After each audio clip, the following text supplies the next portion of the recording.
Closing in on Mount Suribachi on Iwo Jima, the 5th United States Marine Division fires on Japanese gun emplacements studding the mountain.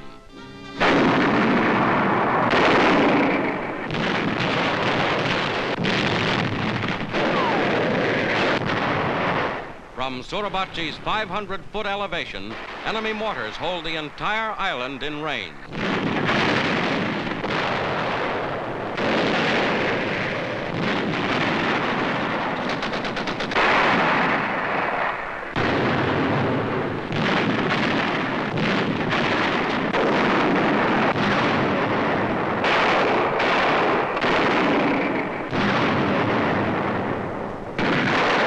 The Navy backs up land artillery, giving cover to the 40,000 Marines fighting on shore.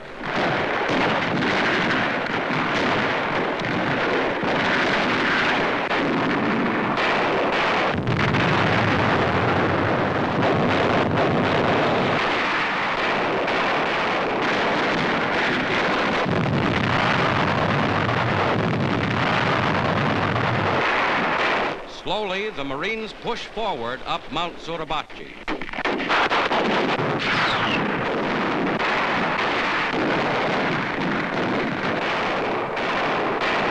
With enemy bullets inches overhead, wounded are cared for by medical corpsmen.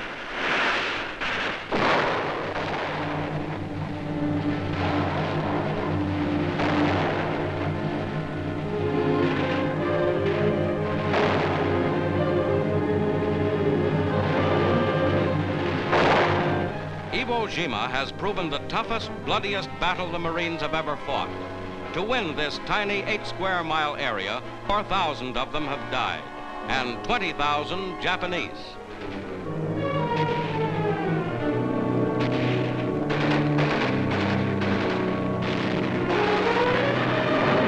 The attack never slackens. Now Mount Suribachi is smeared by Navy dive bombers.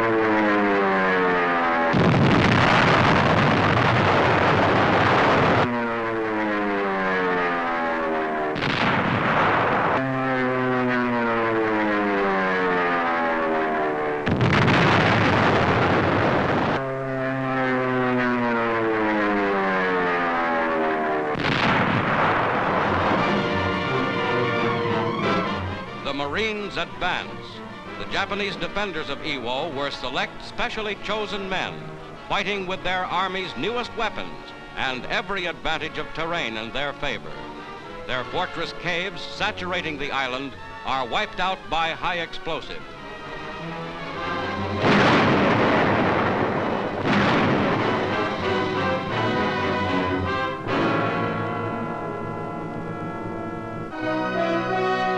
Iwo Jima is conquered. Only isolated snipers remain. Its airstrips are already in use by American superfortresses. Atop Mount Suribachi, this flag is 625 miles from Tokyo.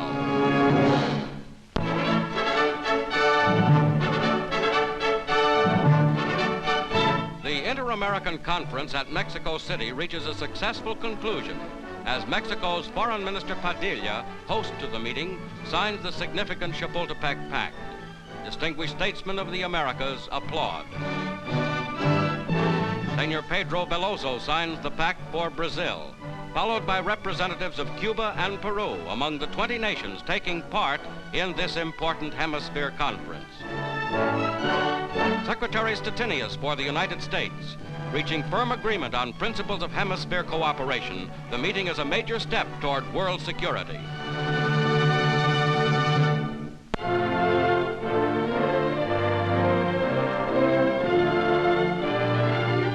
The United States Navy's Task Force 58 plows through heavy seas to open a full-scale air offensive against the Japanese homeland. As other ships and planes hit the Japanese fleet in the inland sea, these mighty forces strike at the Tokyo area.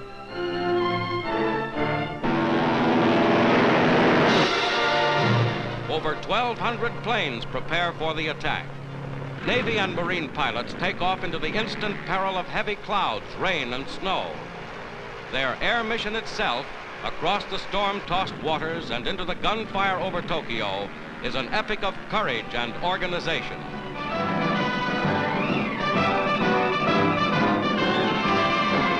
planes from 15 to 20 American carriers wing in over Tokyo Bay, fighting off all enemy air opposition to reach the target.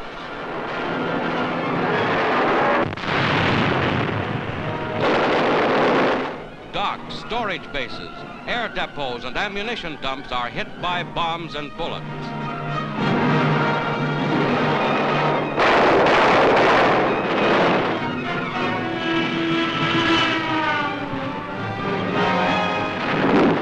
Rockets join the attack, which wipes out many strategic Japanese war installations, 517 enemy planes, and 55 ships.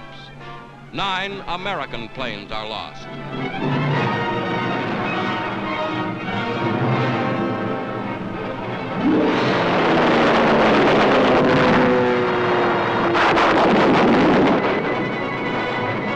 Enemy planes are caught on the ground and methodically destroyed.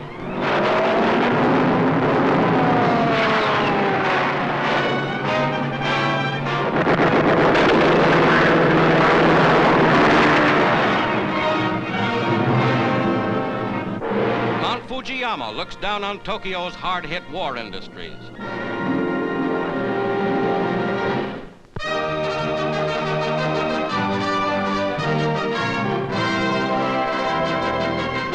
Still resisting German forces are rolled back, Allied armies press forward on all fronts toward the heart of Germany. Gigantic traps are sprung along the Moselle and in the Saar as the Russians cross the Oder and the American First Army smashes beyond the Rhine.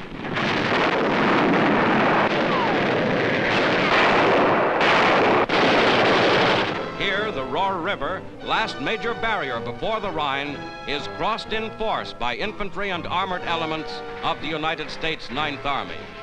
A vital phase of what Berlin has called the greatest of West Front offensives.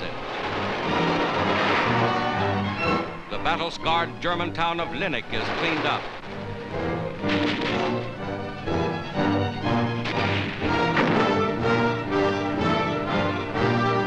And here at Jülich, still more German soldiers, dead and alive, help swell the enemy's casualty lists, now far past 1 million on the Western Front.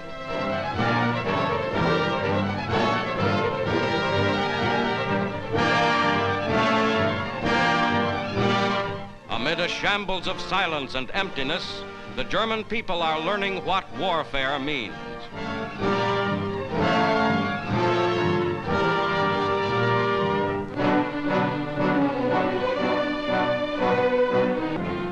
Supreme Commander Eisenhower, with the 9th Army's commanding General Simpson, inspects positions near Jülich and forces lined up for the smash across the Rhine to Dusseldorf and beyond.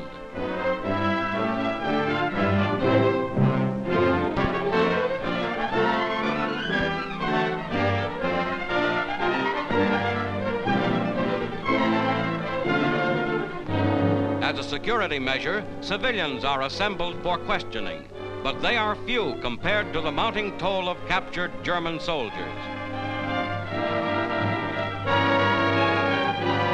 As the American troops approached the Rhine, they freed thousands of Russian and Polish prisoners, forced into labor battalions by the Nazis.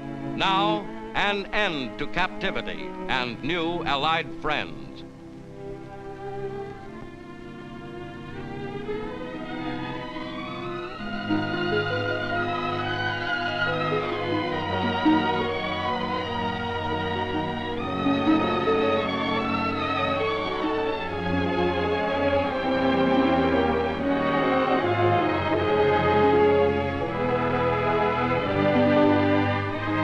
This concentration camp, guarded by electrified barbed wire, deep trenches, and many gun posts, gives mute testimony to the horror that once reigned here. The Nazis, capable of this, are also capable of a desperate last-ditch fight to save their own skins. But their defeat is inevitable.